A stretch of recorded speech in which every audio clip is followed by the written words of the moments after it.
Hello, welcome back to my channel doctor heart. तो आज हम लोग थर्ड सेमेस्टर का बीएससी नर्सिंग एक ऐसा सब्जेक्ट है इन्फेक्शन कंट्रोल। तो पहले हम लोग इन्फेक्शन कंट्रोल का सिलेबस देख लेते हैं कि हमारा क्या क्या सिलेबस है, क्या क्या हम लोग को पढ़ना है थर्ड सेमेस्टर में। ये हमारा इन्फेक्शन कंट्रोल।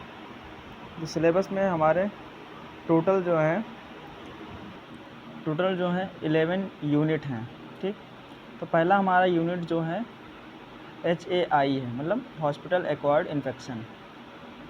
दूसरा यूनिट हमारा जो है isolation, precaution and use of personal protective equipments, hand hygiene. और चौथा हमारा है डिसइंफेक्शन एंड स्टेरिलाइजेशन। फिर चलते हैं हम लोग सेकंड स्लाइड पे। फिर हमारा फिफ्थ आ जाएगा स्पेसिमेन कलेक्शन। इसमें बताया जाएगा कि हम लोग कौन कौन सा स्पेसिमेन कैसे कलेक्ट करते हैं। उसके बाद आ जाएगा 6 नंबर पे BMW, जिसमें हम लोग देखेंगे बायोमेडिकल वेस्ट मैनेजमेंट कैसे करते हैं। फिर आ जाएगा एंटीबायोटिक स्टीवॉर्डशिप। उसके बाद रहेगा हमारा 8 जो यूनिट है पेशेंट सेफ्टी इंडिकेटर होता है। थर्ड पे आ जाएंगे तो हमारा जो ये सारे टॉपिक्स हैं 8 वाले हैं। फिर आ जाते हैं हम लोग 9 वाले में। इसमें IPSG मतलब इंटरनेशनल पेशेंट सेफ्टी गोल, मतलब पेशेंट को किस किस तरीके से उसको सेफ्टी प्रोवाइड करना है उसके बारे में बताया गया इसमें। 10 नंबर पे हमारा आ जाएगा सेफ्टी प्रोटोकॉल्स। अगर हम लोग कोई भी सेफ्टी प्रोवाइड करते हैं तो उसके क्या क्या प्रोटोकॉल्स हैं इसके बारे में जानेंगे। फिर आते हैं हमारा ये लास्ट बच्चा है जो 11 यूनिट। इसमें employ safety indicator. Employ safety indicator मतलब हॉस्पिटल में जितने भी हेल्थ केयर वर्कर्स हैं उनको सेफ्टी प्रोवाइड करते हैं तो किस तरीके से किया जाएगा इसके बारे में इसमें बताया गया है। तो अब हम आगे बढ़ेंगे तो हमारा पहला यूनिट जो होगा HAI होगा, मतलब हॉस्पिटल एक्वायर्ड इन्फेक्शन के बारे में ही हम लोग पढ़ेंगे। तो पहला यूनिट हमारा है HAI। यूनिट नंबर 1 है हमारा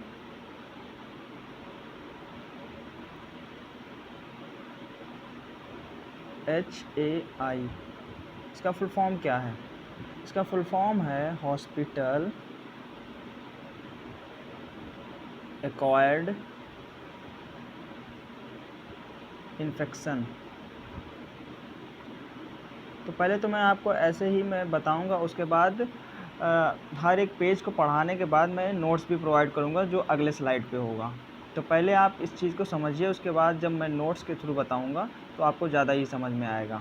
तो हॉस्पिटल एक्वायर्ड इन्फेक्शन का मतलब ये हुआ कि जो भी हमारी इन्फेक्शंस जो हैं कॉज करते हैं ज़्यादातर हमारे हॉस्पिटल से ही होंगे। और इसको हॉस्पिटल एक्वायर्ड इन्फेक्शंस को जो है हम लोग नोजोकोमियल इन्फेक्शन के नाम से भी जानते हैं। तो अगर एग्ज़ाम में आ जाता है तो आप हो सकता है MCQ वगैरह में भी पूछ लिया जाए कि मतलब हॉस्पिटल एक्वायर्ड इन्फेक्शन को क्या बोलते हैं। तो इसको नोजोकोमियल इन्फेक्शन के नाम से भी जाना जाता है, जो कि हॉस्पिटल से इन्फेक्शन कॉज करता है। अब चलते हैं हम लोग सेकंड स्लाइड पे देखेंगे कि हमारे स्लाइड में बताया क्या गया है। ये देखिए, जैसा कि हमने बताया कि HAI का फुल फॉर्म हमने बताया कि हॉस्पिटल एक्वायर्ड इन्फेक्शन है। Hospital acquired infection is also called a nosocomial infection. ये देखिए यहाँ पे, is an infection acquired from hospital. ये ऐसा इन्फेक्शन होता है जो कि हमारा हॉस्पिटल से ही कॉज करता है। हम लोग अगर हॉस्पिटल जाते हैं तो वहाँ पे ठीक होते हैं, ठीक, लेकिन वहाँ पे जितने भी हमारे हेल्थ केयर वर्कर्स होते हैं उनके थ्रू कई सारे इन्फेक्शन इधर उधर से फैल जाते हैं और काफ़ी पेशेंट भी होते हैं जिनके वजह से इन्फेक्शंस कॉज कर जाते हैं। तो ये होता है हमारा हॉस्पिटल से जो भी इन्फेक्शन कॉज होता है, तो इसे कहते हैं हम लोग हॉस्पिटल एक्वायर्ड इन्फेक्शंस। अब कॉजेज़ में देख सकते हैं कि कॉजेज़ में क्या क्या है। अगर कॉज करता है इन्फेक्शन तो पहला तो हमारा इम्यूनिटी जो होगा रिड्यूस हो जाएगा, मतलब हमारी इम्यूनिटी जो है बहुत ही कमज़ोर हो जाएगी। ये देखिए, patient with weekend immune system. Patient जो होता है हमारा वीक इम्यून सिस्टम हो जाएगा, जिससे उसको कई सारे इलनेस और डिजीज़ेज़ और ज़्यादा ही कॉज कर जाएंगे उसके बॉडी के ऊपर।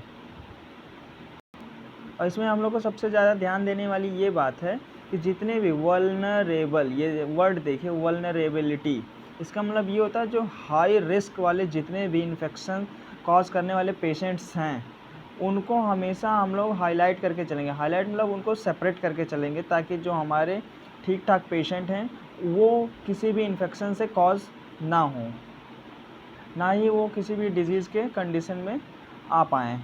इसलिए हम लोग जितने भी हाई रिस्क वाले पेशेंट होंगे उनको एकदम सेपरेट रखते हैं।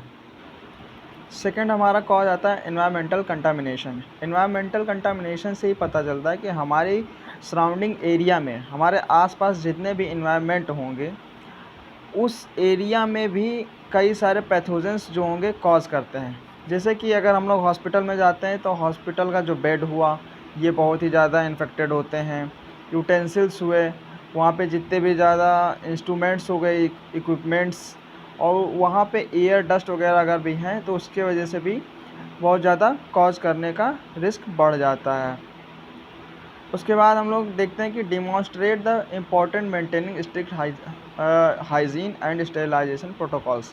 हम लोग को इन सब चीज़ों से बचने के लिए सबसे ज़्यादा ध्यान देने की बात ये है कि हम लोग मेंटेन करके चलें अपनी हाइजीन को, साफ़ सफाई से रहेंगे तो हमारा इन्वायरमेंट जो होगा क्लीन रहेगा, साफ़ सुथरा रहेगा।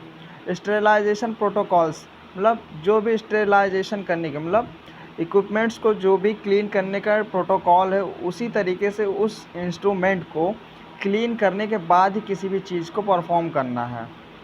अब आ जाते हैं हम लोग अगले उस पे, जिसमें है हमारा फूड एंड वाटर कंटामिनेशन। अगर फूड या फिर हमारा वाटर कंटामिनेट हो जा रहा है, अगर किसी एरिया में या हॉस्पिटल्स में ही देख लीजिए, अगर पानी गंदा आएगा उसके वजह से हमें बीमारी होने की चांस बढ़ जाएगी।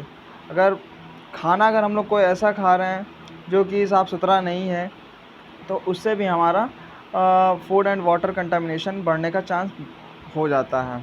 तो ये देख सकते हैं hospital food water resources can be contaminated leading to infection outbreaks, और ये इन्फेक्शंस जो हैं कॉज करने का पूरा मोटिव रखता है। इसलिए फूड और वाटर जो भी है कंटामिनेटेड हम लोग को नहीं लेना है, साफ़ सुथरा चीज़ खाना है और पीना है।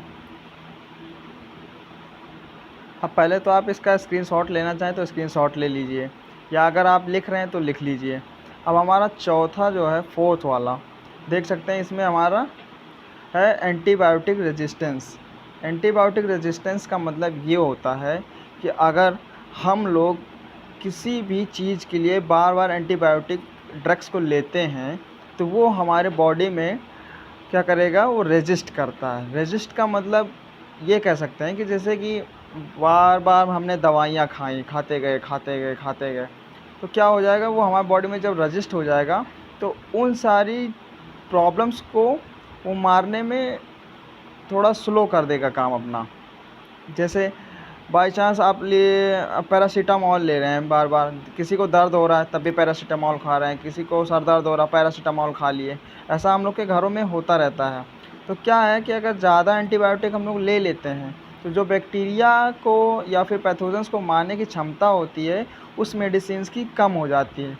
तो हम लोग को ये ध्यान देना है कि अगर इन्फेक्शंस कॉज कर गया है तो हमारे बॉडी में जो एंटीबायोटिक रजिस्ट ना कर जाए, कोई ऐसा पैथोजन ना हो जो कि हमारे बॉडी के अंदर रजिस्ट कर गया हो और उससे पैथोजन नहीं मरेगा अगर एंटीबायोटिक रजिस्ट हो गया होगा हमारे बॉडी के अंदर। तो अब हम लोग देखते हैं कि सोर्सेज क्या क्या हैं कि नोज़ोकोमियल इन्फेक्शंस हमारे हो रहे हैं। तो सोर्सेज अगर हम लोग देखें तो सोर्स क्या हो सकता है, आप लोग खुद सोचिए क्या क्या सोर्स हो सकता है हॉस्पिटल के अंदर जिसके वजह से जो है इन्फेक्शन कॉज कर रहा है। क्या पीपल्स हो सकते हैं कि नहीं, पीपल होंगे। पीपल्स में जैसे पेशेंट हो गया, पेशेंट ऑलरेडी इन्फेक्टेड ही होता है। वहाँ का हॉस्पिटल स्टाफ हो गया, वो हमेशा पेशेंट के आसपास ही रहता है तो वो एकदम से इन्फेक्टेड ही रहता है। और वहाँ पे जो भी विजिटर्स होते हैं या फिर अटेंडर्स होते हैं ये भी हमेशा उसी से मतलब इन्फेक्टेड होने के चांस पूरे बढ़े रहते हैं हमेशा, क्योंकि वहाँ पे कई सारे इन्फेक्शंस फैलते रहते हैं। हॉस्पिटल तो हॉस्पिटल ही है, आप लोग भी जाते हैं अगर हॉस्पिटल तो जानते ही होंगे कि कितनी गंदगी भी, कितना भी सफाई कर लो लेकिन वो थोड़ा बहुत तो इन्फेक्टेड ही रह जाएगा वहाँ पे। ऑब्जेक्ट्स हो सकते हैं हमारे, ऑब्जेक्ट्स में हमारे क्या क्या आ सकते हैं, मेडिकल इक्विपमेंट्स हो गए, हमारे कोई भी बेड का शीट हो गया, ये हमारे ऑब्जेक्ट में आ गए। इंस्ट्रूमेंट हो गया, ये हमारे ऑब्जेक्ट हो गए। फूड हमारा जो होता है, फूड के वजह से हमारा इन्फेक्शन कॉज कर सकता है, कंटामिनेशन फूड होगा उससे कॉज कर जाएगा इन्फेक्शन। वाटर हो गया, पानी हमारा अगर क्या होगा, कंटामिनेटेड होगा, इन्फेक्शन होने के पूरे चांस हैं। एयर, जैसा कि हमने बताया कि इन्वायरमेंट में अगर हमारे कोई भी डस्ट हो गया या फिर और कोई कंडीशन हो गई जिनकी वजह से कॉज कर सकते हैं, तो ये सारे हमारे सोर्सेज हैं। देख सकते हैं हमारा अगला स्लाइड ये है सोर्स। मैंने पीपल के बारे में बताया कि पीपल की वजह से हो सकता है सोर्स हमारा। ऑब्जेक्ट है, फूड है, वाटर है, एयर है, वेंटिलेशन सिस्टम में कोई दिक्कत है, डस्ट पार्टिकल्स होंगे तो ये एनवायरनमेंट में होगा air. Medical equipments, utensils, bedding, object हैं ये हमारे, तो ऑब्जेक्ट हमारे सोर्स हो गए। पेशेंट हैं, हॉस्पिटल स्टाफ, विजिटर्स हैं, ये पीपल्स हो गए हमारे। तो ये सारी चीज़ें हैं हमारे जो कॉज करते हैं। ठीक, कॉमन टाइप्स अगर देखें, अगर हॉस्पिटल एक्वायर्ड इन्फेक्शंस की कॉमन टाइप्स देखें कि कौन कौन से टाइप्स के होते हैं, तो वुंड इन्फेक्शन हो गया, दूसरा हमारा यूरिनरी ट्रैक्ट इन्फेक्शन हो गया। अब कॉमन टाइप्स हमारा वुंड इन्फेक्शन है, तो वुंड इन्फेक्शन में जैसे कोई घाव वगैरह हो गया तो उसका अगर क्लीन नहीं रख रहे हैं, बैंडेजिंग नहीं कर रहे हैं, तो क्या होगा, उस पर इन्फेक्शंस हो जाएगा। जैसे कोई सर्जरी हो गई, पोस्ट सर्जरी का मतलब ये हो गया कि अगर सर्जरी होने के बाद, प्री अगर लिखा होता तो सर्जरी होने के पहले, लेकिन पोस्ट अगर लग जाता है तो सर्जरी के बाद, या फिर किसी भी चीज़ में पोस्ट लग जाए तो मतलब वो बाद में बात किया जा रहा है। तो जैसे सर्जरी होने के बाद में जो भी वुंड हमारा होगा वहाँ पे, उसको क्लीन नहीं रखेंगे तो कहाँ से हमारा काम चलेगा, तो इन्फेक्शन हो जाएगा। यूरिनरी ट्रैक्ट इन्फेक्शन, हमारे जो यूरिनरी ट्रैक्ट होती है जिससे हम लोग यूरिन पास कर रहे होते हैं, उस एरिया को अगर क्लीन नहीं रख रहे हैं तो हम लोग को यूरिनरी ट्रैक्ट होने के चांस बढ़ जाएंगे। ज़्यादातर ये कैथेटर वगैरह जब लगा होता है उसको चेंज नहीं करते हैं तो भी यूरिनरी ट्रैक्ट होने के चांस बढ़ जाते हैं। इसमें जो हमारा पैथोजेंस होता है, इसको ई कोलाई पैथोजेंस होते हैं, और प्रोटियस जो होते हैं पैथोजेंस कॉज करते हैं। अब एक हमारा और आ जाता है जो है रेस्पिरेटरी इन्फेक्शन।